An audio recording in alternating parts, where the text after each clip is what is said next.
Here on the floor of the Golden One Center following the Sacramento Kings loss to the Cleveland Cavaliers. I'm not surprised in saying that, Leo. Matt George from Sports 1140 KHDK, joined by my buddy from Cowbell Kingdom, Leo Beas. And Leo, a game that we thought the result, what it ended up to be is what we thought. The Cavs ended up winning this game 120 to 108.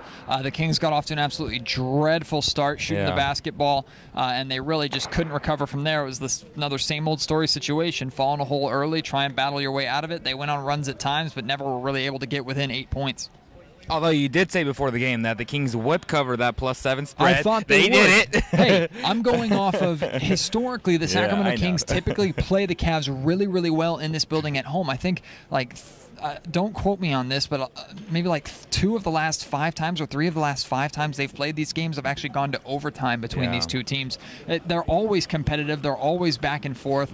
So I expected this to be a close game, but as soon as, like we said, they fell into that hole early, there was just no digging their way out of it. And the issue that I saw was that they lost to the Blazers, so tonight they had to come out with a sense of urgency, and boy, did they really come out with the urgency, man. And the Sacramento Kings have been the victim of that a couple times now. The Warriors came off of a loss there.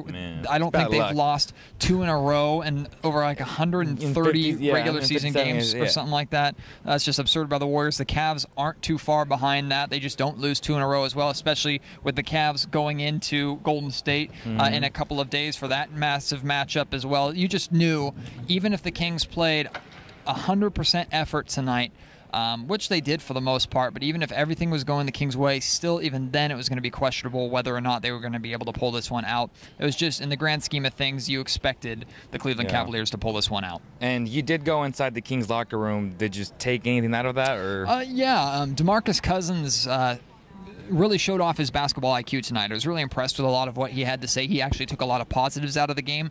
So did Coach Dave Yeager. But as he always does. Yeah, one of the things that Mr. Who's touching me? Andrew Rogers. Hey, Rogers. DMC's manager, huh? One of the things that Cousins was talking about was that he felt the ball movement tonight, and the Kings were actually getting into their sets really well and executing on their sets really well, especially in that second half. And I think he's right a lot of the time. He was also talking about the ball movement was really, really strong away from the ball, and he also is very difficult or tough on himself. Even though he finished with 11 assists tonight, he did have 6 turnovers, and Cousins, he gets more than 2 turnovers. He's hard on himself, so he knows he has to tone those down a little bit. But one of the things Coach Yeager said that I absolutely liked and agreed with is Yeager talked about how a lot of the times when Cousins gets the ball in the post, the team has a tendency to just stand on the perimeter and kind of watch rather than cut to the basket or try and move around and give DeMarcus the opportunity to kick it out. They were moving around a lot more, which allowed for Cousins to get those 11 assists tonight. So I think that's a positive to take away. Yeah, and something that I noticed last game was that DeMarcus is beginning to play like that Russell Westbrook, James Harden, where you don't have much talent around you, but you know that you have to involve your teammates for you and your team to be successful. And if he continues to really get his teammates involved, good things might come out of it. And the shots really weren't falling early on, Leo, for the Sacramento Kings, and it was tough because they fell into a really, really deep hole early, mostly at the hands of Iman Shumpert, of all people. Shumpert knocked down. Struggling like crazy. I know. But he wore those LeBron James vintage, there it is, the retros, and of course LeBron made a joke after the game, and I was there, and he said that it was because of his shoes that he shot well. I tell you what, you haven't experienced a media scrum until you experience a LeBron James media scrum, because the Sacramento Kings locker room is big, and then the visitors' locker room, it's not big. Small by any sense. It's big, but it's in comparison to like others,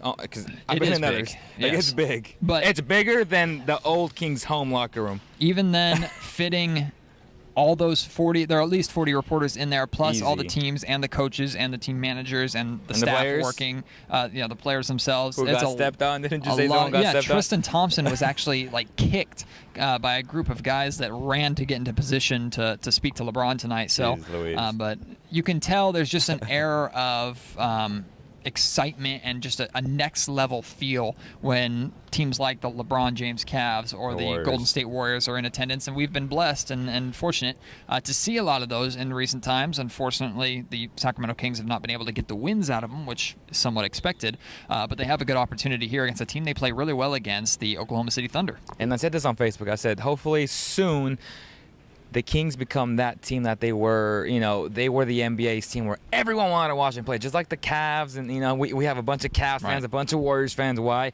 Because winning does that. So hopefully the Kings turn it around soon, and we have national people, 50 reporters bumping into each other and trying to interview Cuz because he's a sensation of the league. So hopefully it happens soon, man. And I think it is possible. It definitely is possible with players as polarizing and as dominant as DeMarcus Cousins can be. I was sitting on the bench during warm-ups, and Elston Turner came and sat down next to me, and he and I were chatting, and he pointed over to the plethora of Cavaliers fans, which I'm sure are all from Cleveland, diehards.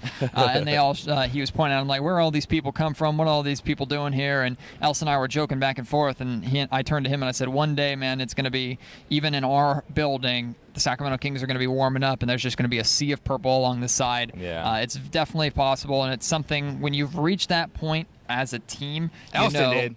Well, Elston knows. Elston knows. When you reach that point as a team, you're doing something right. And I think the Kings, they may not be close to that, but they're certainly on a better path than they've been in recent years. I'm just hoping that this team gets together because the Blazers lost tonight. Right. So one thing I want to touch on really quick, though, is we saw finally the emergence of Kyle Korver with the Cleveland Cavaliers tonight. And you had to believe this was a game where Tyronn Lue was saying, Kyle, we understand that you're trying to learn this system. You're getting used to things, and you've been struggling so far.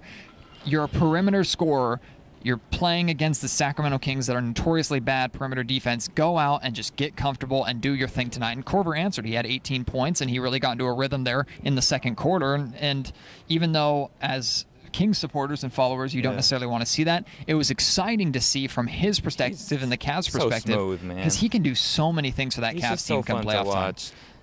I mean, you talk about a potential lineup of Kevin Love, Kyle Korver, LeBron James, Kyrie Irving, and then either a Channing Frye or Tristan Thompson. There's going to be, just from their perimeter shooting alone in that lineup. Or even J.R. Smith once he comes back. True. J.R. Smith as well.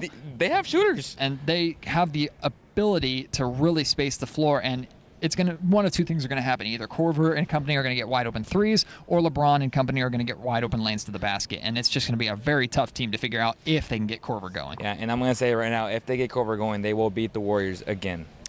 And that's a bold prediction for sure. I mean, Warriors certainly add their pieces. A little more prominent than Kyle Korver would be Kevin Durant. So I think but KD is awful in the clutch. Well, we'll have to see. It's still a long time coming from that. We hope that the Kings are at least in that dance. Like you said, the Blazers lost tonight. The Kings lost tonight as well. Let's make it tough on those Warriors in 4 games. Yeah, why not? I mean, it'd just be good to see some playoff basketball in here. Again, that's neither here or there. That's way in the distant future. So we gotta slow down on that. But as for tonight, certainly some positives to take away. But with the Oklahoma City Thunder coming in here and then the Pacers immediately after, the Kings really have to get at least one, if not both of these games, if they want to call this a successful homestand before they go on their longest road trip of the season. Agreed, Matt. And if they only win the one game in this homestand, which is very possible, the Detroit Pistons game, they should have won the Heat game. They should beat the Pacers as well at home. But if they only win that one game, and then they should beat the Thunder on Sunday. They could, and they should. But if they don't, and they only have that one game, and then they head into the road stand, there's a very good possibility that they can fall far out of playoff contention, which gives a bad taste in your mouth going into the All-Star break. So a lot can still happen. This team is back and forth, but they're keeping their heads up. They know that they can compete. Again, some positives to take away from tonight's game. But we're going to have to wait and see what they do on Sunday when the Oklahoma City Thunder come to town. So we hope that you can join us for that one. If you're going to be into the game, come see us, say hi. Just root on these Kings because they're going to need that extra effort here as they look to get these next 2 games at home, Leo. So for my partner, Leo, my name is Matt George. Thank you for joining us. The Cowbell Kingdom post-game show. The Sacramento Kings fall to the Cleveland Cavaliers 120-108.